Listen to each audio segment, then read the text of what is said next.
ഈ വീഡിയോ ഒന്ന് സേവ് ചെയ്ത് വെച്ചോളൂ. എല്ലാവർക്കും ഉപകാരപ്പെടുന്നൊരു വീഡിയോ ആണ്. 12 വയസ്സ് മുതൽ 15 വയസ്സ് വരെയുള്ള പെൺകുട്ടികളുണ്ടെങ്കിൽ അവർക്ക് അമ്മമാർക്ക് ഉപകാരപ്പെടുന്നൊരു വീഡിയോ ആണ്. അവർക്ക് കൊടുക്കേണ്ട ഒരു ഭക്ഷണ രീതി, ചില ടൈമിൽ കൊടുക്കേണ്ട ഭക്ഷണ രീതി, ഒരു 7 ഡേയ്സിനുള്ള മെനു ആണ് ഞാനിതിൽ ഉൾപ്പെടുത്തിയിട്ടുള്ളത്. ഞാനും ഇതുപോലെ ഒരുപാട് സെർച്ച് ചെയ്തായിരുന്നു. ലാസ്റ്റ് എനിക്ക് കിട്ടിയ റെസിപ്സാണ് ഞാൻ നിങ്ങൾക്ക് ഷെയർ ചെയ്യുന്നത്. ഇത് മോർണിംഗിൽ ഫസ്റ്റ് 7 ദിവസം വെറും വയറ്റിൽ കഴിക്കേണ്ട ഒരു എഗ്ഗിൻ്റെ റെസിപ്പിയാണ്. ഈ എഗ്ഗ് 2-3 മിനിറ്റ്സ് വേവിച്ച ശേഷം അതിലേക്ക് എള്ളെണ്ണ 1 ടേബിൾ സ്പൂൺ ആഡ് ചെയ്തിട്ട് നന്നായി ബീറ്റ് ചെയ്യുക. ഇത് 7 ദിവസവും വെറും വയറ്റിൽ കഴിക്കണം. ശേഷം നല്ല ഹെൽത്തി ആയിട്ടുള്ള ബ്രേക്ക്ഫാസ്റ്റ് ഇൻക്ലൂഡ് ചെയ്യിപ്പിക്കാം. പിന്നീട് ഒരു 10 മണിയൊക്കെ ആകുമ്പോൾ ഇതുപോലെ റാഗി വെച്ചിട്ടുള്ള ഒരു റെസിപ്പി ഉണ്ടാക്കി കൊടുക്കാം. ഈ റെസിപ്പിയൊക്കെ ഞാൻ മെൻഷൻ ചെയ്തിട്ടുണ്ട് താഴെ. ഇത് നല്ല കുതിർത്തി അരച്ചെടുത്ത റാഗിയായിരുന്നു. അത് പാലിലേക്ക് ആഡ് ചെയ്തിട്ട് അതിലേക്ക് കൽക്കണ്ടം ഏലക്കാപ്പൊടിയൊക്കെ ടേസ്റ്റിന് ഇട്ട ശേഷം അത് കുറുക്കിയെടുക്കുക. എന്നിട്ട് അത് ഒരു 10 മണിയൊക്കെ ആവുന്ന ടൈമിൽ കുടിക്കുക. ഇതൊരു 7 ദിവസത്തെ മെനു ആണ് ഞാൻ തരുന്നത്. പിന്നെ ഉച്ചഭക്ഷണത്തിൻ്റെ തൊട്ട് മുന്നേ ഈ ഉലുവ തേങ്ങാപ്പാൽ ശർക്കര വെച്ചിട്ടുള്ള ഈ ഒരു ഡ്രിങ്ക് കുടിക്കുക. അത് ഓരോ ദിവസം ഇടവിട്ടിട്ടായിരുന്നു കൊടുക്കേണ്ടത്.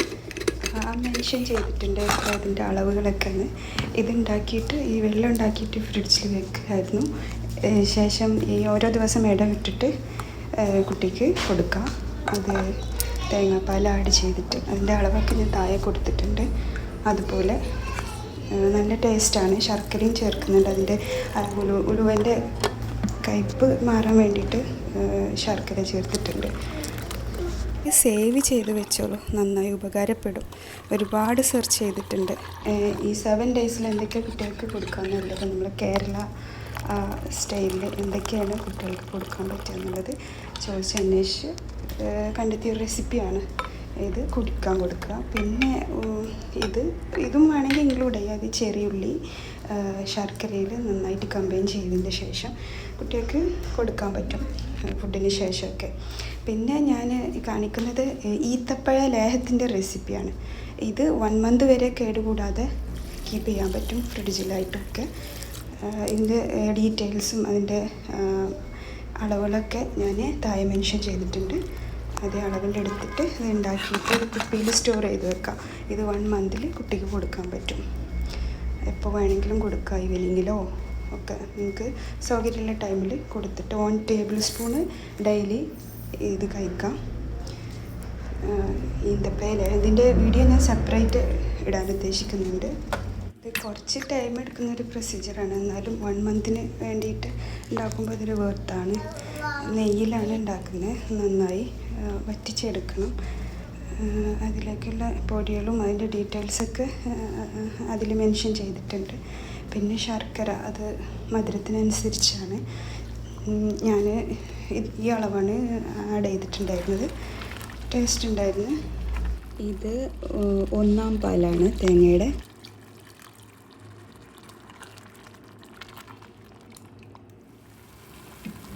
ഇത് ഈ പരുവത്തിലാവുമ്പം ഫ്ലെയിം ഓഫ് ചെയ്തിട്ട് തണുത്തതിന് ശേഷം കുപ്പിയിൽ സ്റ്റോർ ചെയ്ത് വെക്കാം. ഇനി അടുത്തത് നട്ട്സിൻ്റെ ഒരു പൗഡറാണ്. ഇതും 1 മന്തിന് വേണ്ടിയിട്ട് ഉണ്ടാക്കുന്നതാണ്.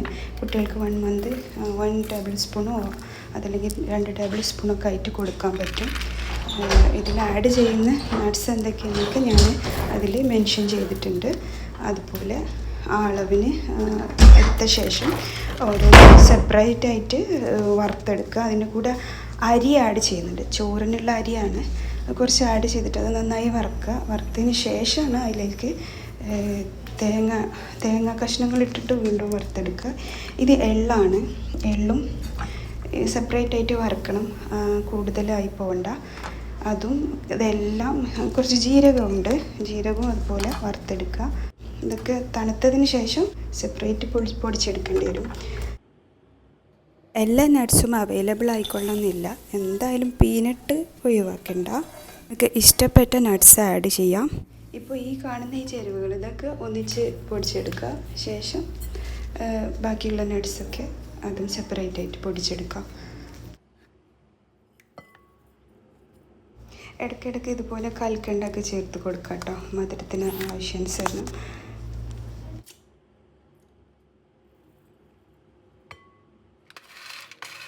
ഇനി ഇതുപോലെ ഓരോ നട്ട്സും ഞാൻ സെപ്പറേറ്റ്ലിയാണ് പൊടിച്ചെടുത്തത്. ഇതുപോലെ പൊടിച്ചെടുത്ത് അതിനോട് യോജിപ്പിച്ചെടുക്കാം. വീഡിയോ ഇഷ്ടപ്പെട്ടാലും ഉപകാരമാണെന്ന് തോന്നിയാലും സേവ് ചെയ്ത് വെക്കണം, ലൈക്ക് ചെയ്യണം, സബ്സ്ക്രൈബ് ചെയ്യണം. മാത്രമല്ല ഈ വീഡിയോ സെപ്പറേറ്റ് ആയിട്ട് ഇടാൻ ഉദ്ദേശിക്കുന്നുണ്ട്, ലേഹ്യത്തിൻ്റെതും ഈ നട്ട്സ് പൗഡറിൻ്റെതൊക്കെ. ഞാനിത് കുറച്ചായിട്ടാണ് പൊടിച്ചെടുക്കുന്നത്. എന്നിട്ട് ലാസ്റ്റ്ലി ഒന്നിച്ച് കമ്പൈൻ ചെയ്യും. ഈ പംകിൻ സീഡ്സ് ഒന്നും വല്ലാണ്ട് യൂസ് ചെയ്യാറില്ല, പക്ഷേ അത് എൻ്റെ അടുത്ത് ഉണ്ടായതുകൊണ്ട് ഞാനതൊന്ന് ആഡ് ചെയ്തിട്ടുണ്ട്. നല്ലതാണ്, ഹെൽത്തിയാണ്. പീനട്ട് എന്തായാലും അവോയ്ഡ് ചെയ്യണ്ട. ഇനി അതെല്ലാം നിങ്ങൾക്ക് മധുരം ആവശ്യമുണ്ടെങ്കിൽ കുറച്ച് പഞ്ചസാര പൊടിച്ചതോ അല്ലെങ്കിൽ കൽക്കണ്ടം അത് പൊടിച്ചതോ ആഡ് ചെയ്തിട്ട് സ്റ്റോർ ചെയ്ത് വെക്കാം. ഒരു 1 മന്തൊക്കെ സ്റ്റോർ ചെയ്ത് വെക്കാൻ പറ്റും ഈ പൗഡർ. വേണമെങ്കിൽ ഫ്രിഡ്ജിലും വെക്കാം, അതാവും ബെറ്റർ. വീഡിയോ ഇഷ്ടപ്പെട്ടാൽ ലൈക്ക് ചെയ്യണം. Thank you.